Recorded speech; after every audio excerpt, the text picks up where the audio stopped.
Imagine you're a Skittle in an overcrowded bag with no room to move. Even though the bag is overcrowded, you're surrounded by fellow Skittles just like yourself, so you don't mind it at all. Whenever the bag is open, more Skittles begin to pour in the bag. However, one day, M&M peanuts begin to pour in the bag also. Because M&M peanuts aren't like you and your Skittle friends, you guys begin to alienate yourselves from these M&M peanuts. But that does not stop more and more M&M peanuts from coming in the bag. One day, a fellow Skittle friend decides to make a hole in a bag that's only large enough for fellow Skittles to fit through. You and all your Skittle friends begin to go through this hole and leave all the M&M peanuts behind. Until there's only M&M peanuts left in the bag. This, my friends, was what happened with suburbanization. Pretty much, when blacks begin to move into cities, especially cities in the north, whites begin to move out.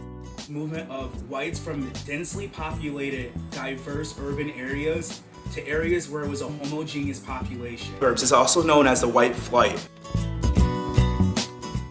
Homogeneous pretty much means where there's a population of one race.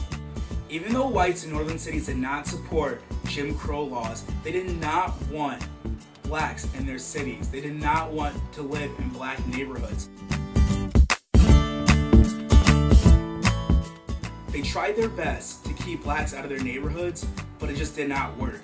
The Great Migration, which was the movement of blacks from southern rural areas into northern cities that were highly populated, densely populated, was what the Great Migration was. This process occurred in the 1920s, 30s, 40s, and continued into the 50s and 60s.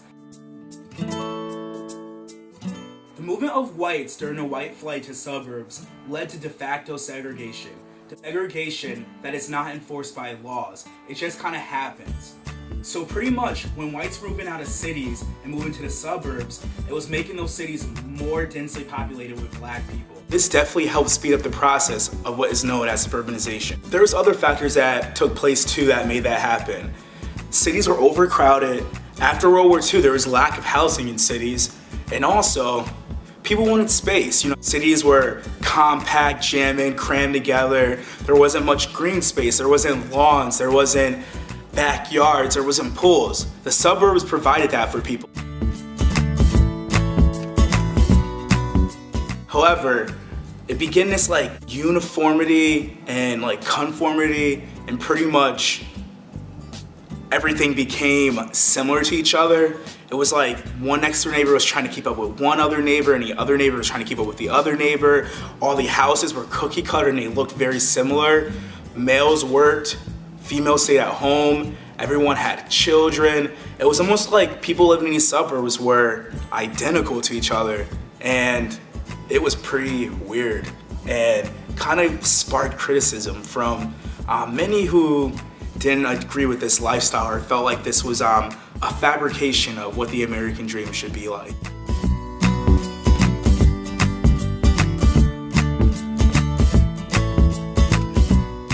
Many Americans move to the suburbs because they want to fulfill the idea of the American dream. The American dream is an idea of opportunity and prosperity, a better environment to raise their families, a better place for their kids to play. They believe that the suburbs would not have crime, it would not have population problems, that they would have their yard, they would have space, they would be able to do what they want to do with their land. Cities did not offer many Americans that.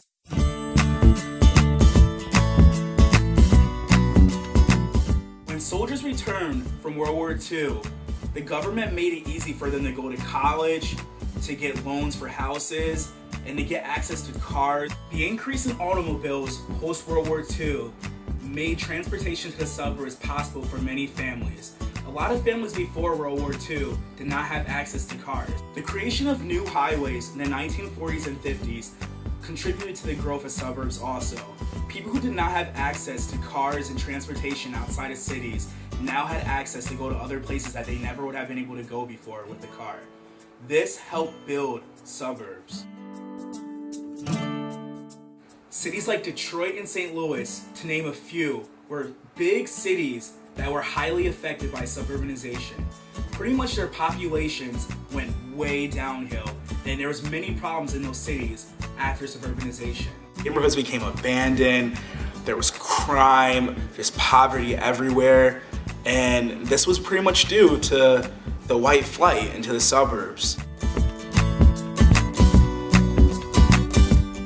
Blacks who were left behind in these densely populated cities were left to deal with crime, poverty, drugs, overcrowdedness, poor quality of housing, and many other problems. These problems were many of the reasons why white Americans left the cities and went to the suburbs. Did suburbanization create the American dream and contribute to the American dream, or did it contribute to de facto segregation? Think about it.